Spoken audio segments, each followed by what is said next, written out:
Hey, what is up guys, and welcome back to the channel. So in today's video, another buyer's guide, and I'm sorry about the video titling. I know it annoys some people. However, when I title my videos a little bit different in this kind of series, they kind of don't get pushed out by YouTube as much. Obviously, when I'm checking algorithms and such like that, I can see where a video gets pushed out and when it doesn't. And sadly, I feel like this kind of name has sort of stuck around for this series, so I am going to have to kind of go back to that kind of naming format. So this is the Toyota 86 Group 4. Now, it's a bit of an underrated little gem, this car.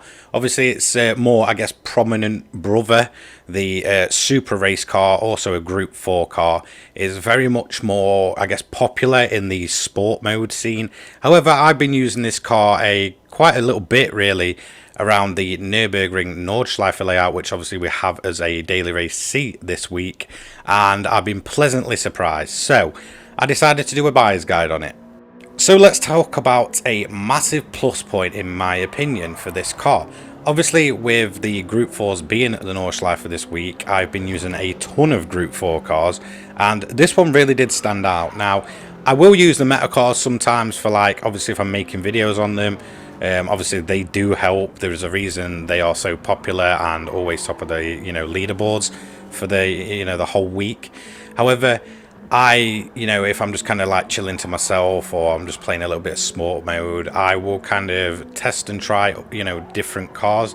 Now, this has been a car that I've used quite a few times when it's come to like online racing for the Nordschleife event, and I'm very pleasantly surprised because a lot of cars like well, for example, basically Group 4 leader at this point on our buyer's guides and laptime leaderboards, the Alpha 155. Now, it's a very, very quick car without balance and performance on, so much so that it has beat the rest of the Group 4 cars by around about 7-8 seconds over a lap of the Nordschleife.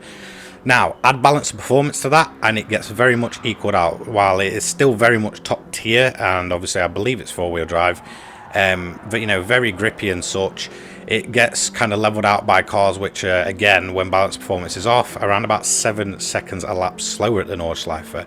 This Toyota, however, doesn't really get decreased much by balance of performance. It still kind of acts the same, it still kind of brakes the same and handles the exact same.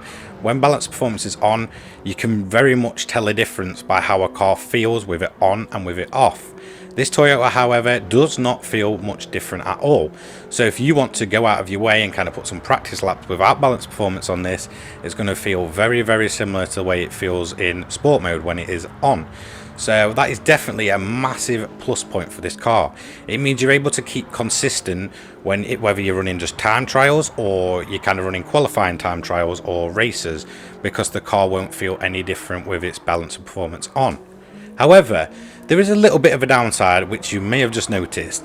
It's a little bit twitchy, and in that sense it isn't overly twitchy, but obviously it does require you to have a lot of input into the way the car handles. Now, four-wheel drive cars, which are very, very popular, stuff like the Group 4 GTR, Subaru and such, are very kind of, in a way, they feel very push and go. Like, you're going to kind of go into a corner and not need to worry about that car for the rest of the corner, besides a little bit of throttle control. This car does require a bit more of your input and a bit more attention to how you are taking corners. Now, throughout this lap, I am actually kind of learning to play with my wheel again.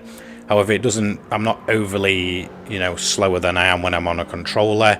So that is kind of a bit of a point when it comes to this, this lap that I'm showing, that a few of the mistakes are just kind of readjusting to a different way of playing the game. However, some of these kind of, little incidents I've had are basically because of the way the car drives. And if you are not on top of it and you have a little bit of lack of concentration, this car is going to, be very, very sneaky and very, very twitchy. So just be aware to kind of keep on top of that. Once you've kind of reined that in, this car becomes very, very usable. Another thing, a massive plus point for this car is just how nimble it is. It feels much, much smaller than a lot of the other Group 4 cars. It's very kind of a sporty, small, twitchy package. Now, if you are hitting up the Nordschleife, which is very notorious for not being able to make many overtakes, This thing can basically get through any little gap, no matter how many cars are there.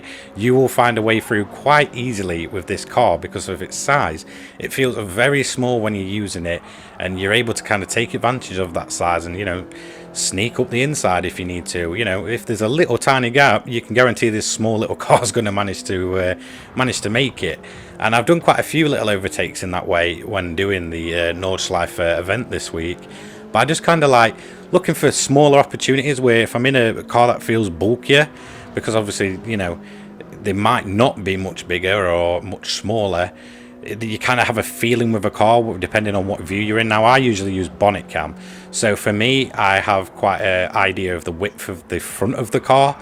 Now this car feels very compact and very sort of enclosed, so I will take advantage of that, and I've made multiple overtakes of kind of just going for small little gaps where other players are kind of struggling to use these cars that feel a lot bigger and beefier.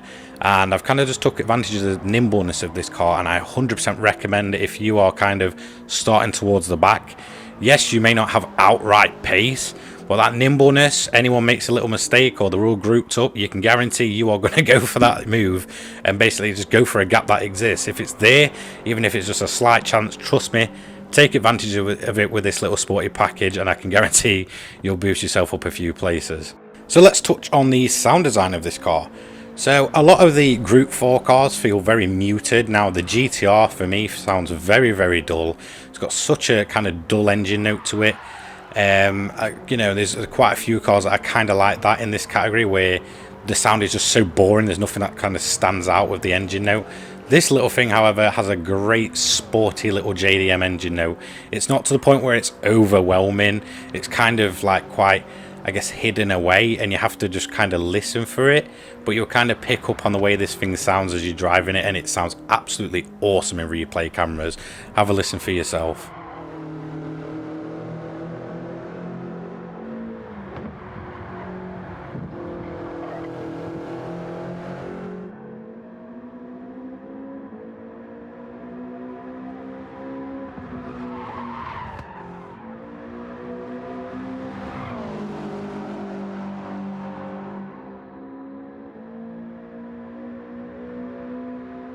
So let me know what you thought of the sound design of this car. Obviously, I think it sounds very, very good. I would 100% recommend, you know, just doing a lap and listening to the engine note. I think it sounds, you know, great. I mean, really, there's nothing much more I can say about that. I feel like there's kind of a hit and miss with Gran Turismo. Either they absolutely nail the sound, or some of the sounds just feel a little bit off. And this is definitely not a off-sounding car. Definitely enjoy the engine note.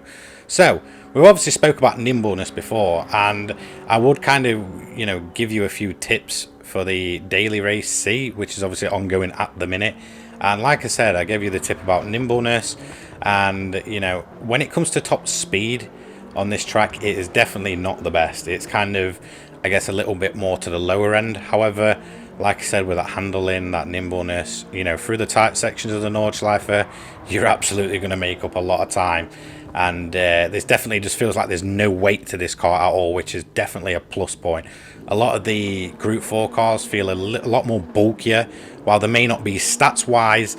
You know, each car has its own feeling in this game, and this is definitely one of the lightest packages. So if you want to kind of throw it around, you know, you've got free will to do that without it being an issue of kind of that bulky feeling of some of the cars as you obviously lap the Nordschleife. So really take advantage of throwing this car around, and obviously once you've got used to that throttle control and the way this thing handles, honestly this car will just start working with you. And I don't see why, you know, when you're going through the tighter sections, you wouldn't make a lot of your time up or places up, you know, through these kind of sections.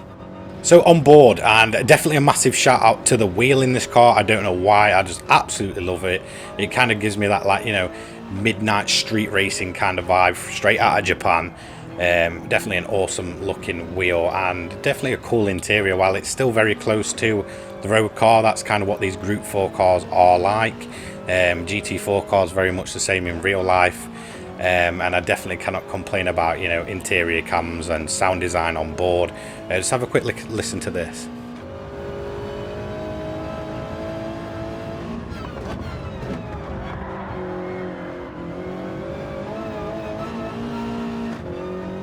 So very noticeable transmission whine in this car, and I absolutely love it. I mean, I could just listen to it for hours on end, transmission whine. When I'm kind of watching, videos by, like, I believe it's Bozzy on YouTube, that kind of goes to Monza all the time, and gets onboard footage from these race cars. It's transmission whine that really stands out to me, and I absolutely love the sound of it. So if you kind of like that sound design, this car has got it in spades and buckets and all that good stuff. So yeah, definitely no problem there. Honestly, overall, an awesome, nimble little package of a car. So on to our individual lap time, sector time, sorry. The full lap time was a 7-minute 11.852. Obviously, like I said, I'm kind of adjusting to using a wheel again at the minute. All throughout Gran Turismo, I've pretty much used a controller. However, I've managed to get a more compact rig, which makes space a lot easier. So I hopefully will be kind of practicing on wheel a lot more now. So very much on par with the other Group 4s, if you're aware. So let's have a look where it comes out. It doesn't come out in the top 20 because obviously we've done a bunch of fast cars. However, in the 600 pp category where all our Group 4s lie, you can see in 4th place we've got the Alpha 155, absolutely dominating the rest of the Group 4 cars. However, the tiny little Toyota, even with those little, I say little mistakes, those mistakes throughout the lap, still put in a 7-minute 11.852, putting it second overall out of the Group 4 cars, beating the likes of the Subaru and Silvia. So, overall, would I recommend you buying this car? Well, it's kind of obvious. It's in the title. Yes, of course I would. There's some cars that I really just don't like in Gran Turismo, and don't worry, those videos are coming. I don't like every car in the game, and you will kind of know when I do. I get a lot of hate for it because I have quite a few controversial takes of what I do and don't like. But, hey ho, I'm kind of prepared for that when those videos kind of get released. But yeah, I mean, overall for a Group 4 car, it's definitely a completely different feeling, and I feel like it's very much overlooked because of that Group 4 Supra. I would 100% recommend you go and give this car a shot. It is, some of the most joyous fun I've had online in a long time using this nimble little package around the Nordschleife. So that is going to be the end of the video. Don't forget to like, comment and subscribe. Thank you so much for those that watch daily, and I'll catch you all in the next one. Peace.